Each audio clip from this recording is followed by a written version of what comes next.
Simon Kimbangu was the leader of what is generally considered the most important independent Christian religious movement in Central Africa.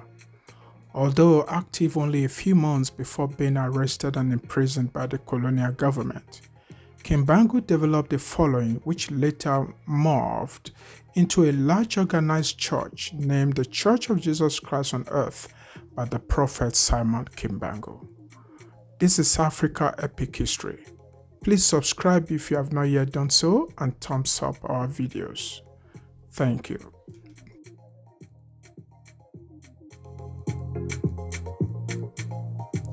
Simon Kimbangu, who belonged to the Congo group, was born at Nkamba, a village about 50 kilometers north of the present Banza Ngugu. Both his mother and father died while he was very young, so he was raised by his grandmother Kizembo.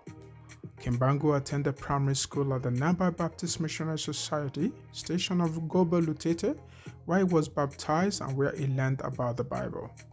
For a time, he worked as a Baptist evangelist, teaching and preaching in local villages. About this time, he married Mary Mwili, who bore him many children, including Joseph Diangera, Charles Kisolokole, and Samuel Dialugana and Kiagani. During a flu epidemic in 1918, Kimbangu received what he interpreted as the call of God. In an attempt to evade the call, he fled to Lopodvas. However, other visions followed and Kimbangu finally answered the call to preach and heal. People responded eagerly, bringing many sick to be healed. It was widely reported that Kimbangu performed miracles, cured the infirm, and even was able to raise the dead. Kimbangu became known as a prophet with a special mission from God, and his village of Okamba was called the New Jerusalem. An important element of his ministry was healing, and as he laid his hand on the sick, Kimbangu was seized with trembling. Kimbangu's teachings based on the Bible centered on three themes: destruction of all fetishes, prohibition of polygamy, and worship of one true God. Identifying God with Zambi, the African supreme being, Kimbangu portrayed God as being closely linked to Africans. Immediately, Africans from as far away as Leopoldville, the French Congo, and Angola began flocking to Nkamba. Because Lower Congo, now Lower Zaire, had been deeply affected by the impact of colonialism, Kimbangu's message was eagerly received. Not only had people from the Lower Congo region been heavily recruited to work on the railroad and plantations, they had also been exposed to intense and often competitive mission activity. As Kimbangu's reputation grew, Africans abandoned their fields, deserted their jobs, and journeyed to Nkamba, where they listened to an African prophet describing a God who was concerned about the needs they felt as Africans. Under pressure from the Catholic missions, especially the Redemption Fathers, who feared the excessive zeal of an untrained lay preacher, and from plantation owners who were disturbed by absenteeism, the colonial administration was compelled to investigate the affair of Simon Kimbangu. On May 11, 1921, the administrator Morel came to Nkamba to assess the situation.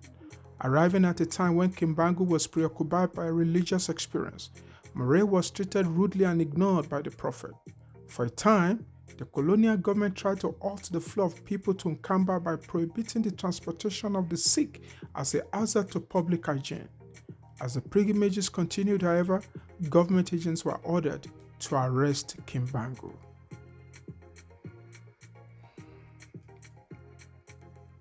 In prison, Kimbangu was known as a kind, peaceful, and quiet man. While other prisoners expressed anger and resentment at their plight, Kimbangu showed patience and love towards the authorities. While other convicts fought among themselves for larger portions of food, he shared his rations. A fellow inmate, a murderer, who later became a Protestant minister, described a dramatic moment when Kimbangu divided a piece of precious meat and distributed it to the other inmates. By this act, Kimbangu demonstrated not only his usefulness, unselfishness, but also his courage because sharing food was strictly forbidden in the prison.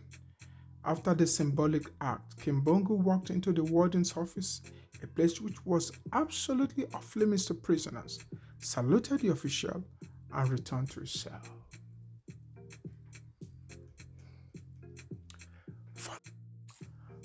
Following Kimbangu's arrest, members of the movement found it difficult to continue the teachings of the prophet.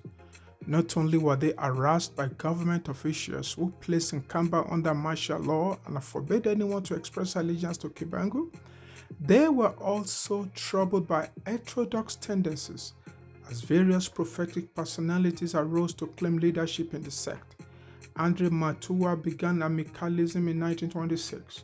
Simon Paddy founded the Mission of Blacks in 1939, while Toko Simao Gonzalez started Zambi Mapapu in 1947. Xenophobic in their preaching, these leaders encouraged Kimbanguists to resist taxes, expect firearms from God, and return to polygamy. In general, Kimbangu's emphasis on the Bible was ignored in favor of direct visions as the primary source of religious authority.